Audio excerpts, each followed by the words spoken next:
तुम कितना भी ट्राई कर लो बनी, कुछ ना कुछ छूटेगा ही। एक मशहूर फिल्म ये जवानी है दीवानी का ये डायलॉग है। दीपिका पादुकोण रणबीर कपूर से कहती है कि तुम इस पल को एंजॉय करो, इस क्षण को एंजॉय करो, भविष्य के बारे में सोचना बंद करो। नमस्कार दोस्तों, आज हम बात करने वाले हैं भविष्य के बारे में। युवा जो लोग पढ़ाई कर रहे होते हैं, जो स्कूल से निकल के कॉलेज में जाते हैं, पढ़ाई ख़त्म होने के बाद हमारे दिमाग में बहुत सारे सवाल आते हैं। पैसे को लेकर, रिश्तों के लेकर, हर चीज़ के बारे में हज़ारों सवाल हमारे दिमाग में आते हैं और हम कोशिश करते हैं इन सारे सवालों का जवाब हमें सटीक मिले, सही मिले। लेकिन जानते हैं, ये सारे सवाल एक उम्र के पड़ाव में ही हमें ढूंढना होता है। जब आप 25 साल से 30 साल के बीच में होते हैं तो ये अहम सवाल हैं जिसका जवाब आपको चाहिए होता है, लेकिन आपको इसका जवाब ढंग से नहीं मिल पाता है, क्योंकि ये सारी चीज़ें भविष्य में होने वाली घटनाएं हैं। ये सारी चीज़ें भविष्य में तय होती है, आपके बस में कुछ भी नहीं है। फिर भी आप इस चीज़ का प्रेशर लेते हैं, इसका दबाव लेते हैं। उम्र के एक पड़ाव यानी एक चौथाई जब आप पार कर जाते हैं तो आप ये सोचने में मजबूर हो जाते हैं कि आपका जॉब कैसा होगा, आपका शादी कैसा होगा, आपका लाइफ पार्टनर कैसा होगा, ओवरऑल आपका भविष्य कैसा होगा। यही सारे सवाल आपको खाए जाते हैं। आप टेंशन में आ जाते हैं, दबाव में आ जाते हैं। इसको कहा जाता है क्वार्टर लाइफ क्राइसिस। इस सब्जेक्ट में सबसे बढ़िया अगर किसी ने लिखा है तो 2 अमेरिकन राइटर्स हैं जिन्होंने बड़ा बढ़िया से इस चीज़ को प्रेजेंट किया है। उनका नाम है एबी विलर और अलेक्जेंड्रा रॉबिन्स। इन दोनों ने किताब लिखा है जिस किताब का नाम है क्वार्टर लाइफ क्राइसिस। वैसे तो इस सब्जेक्ट पे बहुत सारी मूवी बन चुकी है। ये बहुत ही एक आम समस्या है। जब हम बच्चे होते हैं या युवा होते हैं तो हमारी जिम्मेवारियाँ बहुत अलग होती है। हमारे खर्चे, हमारे दिनचर्या, सब चीज़ हमारे पेरेंट्स तय करते हैं। हमें क्या करना है, क्या नहीं करना है, हमें इसके बारे में सोचना ही नहीं होता है। हम सिर्फ अपने पढ़ाई के बारे में सोचते हैं। लेकिन जैसे जैसे हम 20 साल के हो जाते हैं, 25 साल के हो जाते हैं तो हमारे दिमाग में कुछ सवाल आने लगते हैं। हम सोचने लगते हैं कि हमें जॉब करना है, हमारी जॉब कैसी हो, जॉब प्राइवेट हो या सरकारी हो, हमें बिजनेस करना चाहिए या जॉब ही करना चाहिए, बिजनेस भी कैसा करना चाहिए, हमारे रिश्ते कैसे हो, कब शादी करनी है। सारे लोग, आसपास के लोग तो शादी कर चुके हैं, लाइफ पार्टनर मिले तो वो कैसा मिले। ये सारी चीज़ें हमें एक मनोवैज्ञानिक, एक मानसिक दबाव देती है। यही क्वार्टर लाइफ क्राइसिस है, क्योंकि ये उस स्टेज में आती है जब हम अपने लाइफ के 1/4 हिस्सा, अंदाज से मोटा मोटी 1/4 हिस्सा पार कर चुके होते हैं। इसीलिए इसको अंग्रेजी में क्वार्टर लाइफ क्राइसिस कहा जाता है और ये हर किसी को फेस करना होता है। कोई ज़्यादा फेस करता है, कोई कम फेस करता है, लेकिन हर किसी को इस दौर से गुजरना ही होता है।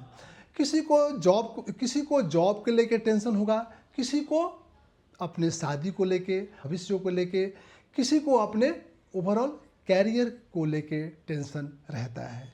यही एक मानसिक दबाव है। अब हम बात करने वाले हैं कि आखिर क्वार्टर लाइफ क्राइसिस कैसे शुरू होता है और इसमें अलग अलग जो पड़ाव हैं, जो स्टेज है, हम उस दौर से कैसे गुजरते हैं। क्वार्टर लाइफ क्राइसिस का पहला स्टेज है कन्फ्यूजन यानी भ्रम। हमें भ्रम होता है, जैसे हम पढ़ाई कंप्लीट कर लेते हैं, डिग्री हासिल कर लेते हैं तो हमारे अंदर एक कन्फ्यूजन रहता है कि हमें क्या बनना है, हमें क्या करना है। प्राइवेट जॉब करनी है, जॉब करनी है तो कैसी जॉब करनी है।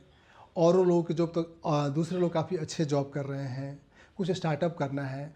एकदम हम भ्रम की स्थिति में होते हैं। जैसे जैसे हम आगे बढ़ते हैं ये भ्रम दूर होती है। क्वार्टर लाइफ क्राइसिस का अगला स्टेज है कंपैरिजन यानी तुलनात्मक स्थिति। अपने भ्रम को दूर करने के लिए जो युवा हैं, जो बच्चे हैं, वो अपने आसपास के अपने फ्रेंड सर्किल से कंपेयर करना शुरू कर देते हैं। वो उनके जॉब के बारे में देखते हैं, उनके वाइफ, उनके हस्बैंड, लाइफ पार्टनर, रिश्तों के बारे में पता लगाते हैं कि वो अच्छा है, क्या अच्छा नहीं है।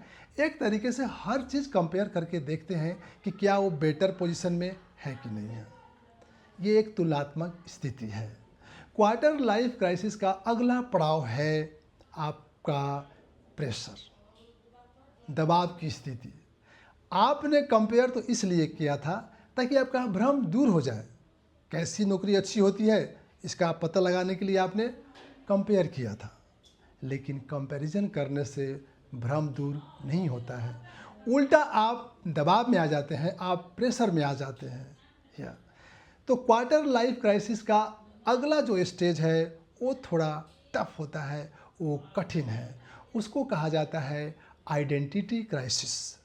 आप अपने बारे में इतना सोच लेते हैं, अपने भविष्य को लेके इतना सोचते हैं, अपने फ्यूचर को लेके, अपने जॉब को लेके, अपने कैरियर को लेके आप इतना सोच सोच के थक जाते हैं। आप इतना दबाव ले लेते हैं, इतना मानसिक प्रेशर ले लेते हैं कि आप अपने बारे में सोच ही नहीं पाते हैं। अब आपको कोई भी चीज़ आपको अच्छा ही नहीं लगता है, आपको हर चीज़ बुरा लगता है। लाइफ के कुछ महत्वपूर्ण चीज़ें हैं जैसे शादी, जॉब, भविष्य, पहचान, इन सारी चीज़ों पे आप सवाल खड़ा करते हैं कि क्या शादी ज़रूरी है, क्या जॉब ज़रूरी है। इसको कहा जाता है identity crisis. Quarter life crisis का जो अगला दो स्टेज है, जो दो पड़ाव है, वो बहुत इंटरेस्टिंग है। कहने को तो आप क्वार्टर लाइफ क्राइसिस से जूझ रहे हैं, आप एक समस्या में हैं, लेकिन जैसे कहा जाता है कि प्रकृति या ईश्वर हर समस्या में समाधान लेके आता है। इसी तरीके से क्वार्टर लाइफ क्राइसिस में जो अगला जो दो पड़ाव है, जो दो स्टेज है, वो इतना शानदार है, आपके लिए वो स्वयं एक समाधान है। अगला स्टेज है आपका रीडिस्कवरी, सेल्फ डिस्कवरी करना, नई नई सोच, नई समझ। आप अपने बारे में सोच सोच के थक चुके हैं। प्रकृति, ईश्वर, इस स्टेज में आपको खुद समझाती है कि लाइफ कोई रेस नहीं है। इसको आप दौड़ के आपको जीतने की ज़रूरत नहीं है। लाइफ कोई एग्ज़ाम नहीं है कि आप अच्छे नंबर से पास हो जाए। लाइफ तो भगवान, ईश्वर, प्रकृति का दिया हुआ एक अहम तोहफा है, अहम देन है। इसको एंजॉय कीजिए और आप आगे बढ़िए। आपका जॉब कैसा भी हो, भविष्य कैसा भी हो, लाइफ से उसको ज़्यादा जोड़ के मत देखिए। अंतिम पड़ाव है क्वार्टर लाइफ क्राइसिस का, वो है नई शुरुआत। आप क्वार्टर लाइफ क्राइसिस के जब अंत में, अंतिम पड़ाव में जब आप जाएंगे तो आप स्वयं ये चीज़ को पहचान लेंगे कि आपको क्या करना है। अब आप सोचते हैं कि आपको अपने हुनर, अपने स्किल, अपने ज्ञान पे काम करना है, अपने आप को डेवलप करना है। भले ही बिजनेस करें लेकिन आप नया चीज़ करना चाहते हैं, भले आप नई जॉब करें लेकिन आप कुछ नया करना चाहते हैं, आप नया रिस्क लेना चाहते हैं। इस पड़ाव में तो आके आप में आत्मविश्वास भर जाता है। तो आपने देखा कि जो 6-7 जो स्टेज है क्वार्टर लाइफ क्राइसिस का, ये कितना बढ़िया तरीके से प्रकृति आपको एक अच्छे इंसान में, अच्छा आपको एक व्यक्तित्व देके जाती है। क्वार्टर लाइफ क्राइसिस आपको एक नई राह दिखाती है, नई आपको दिशा निर्देश देती है। अब बात कर लेते हैं कि क्वार्टर लाइफ क्राइसिस से हम जल्दी कैसे निकले। देखिए, क्वार्टर लाइफ क्राइसिस आमतौर पे 6 महीना से 3 साल तक चल सकता है। आप इस दौर में रह सकते हैं। सबसे जल्दी निकलने के लिए एक आसान तरीका है कि आप इसको एक प्रकृति का प्रोसेस समझें। आप बच्चे थे, जवान होंगे। बच्चे में जब जब हम बच्चे होते हैं, हमारी जिम्मेदारियां कम होती है, अलग होती है। अब हम जवान हो चुके हैं, हमारी जिम्मेदारियां अलग होंगी और ये होंगी ही होंगी। तो इसको एक सामान्य प्रोसेस माने। दूसरी बात, आप कभी किसी से अपना कंपेयर करें ही ना।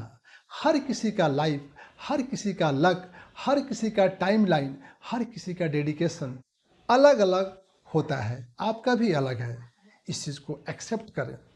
और दूसरा, उम्र के एक पड़ाव से दूसरे पड़ाव में जाने के लिए, एक पड़ाव से दूसरे पड़ाव में गुजरने के लिए आपको धैर्य चाहिए। बाकी चीज़ तो प्रकृति अपने आप सेटल कर देती है। धन्यवाद दोस्तों।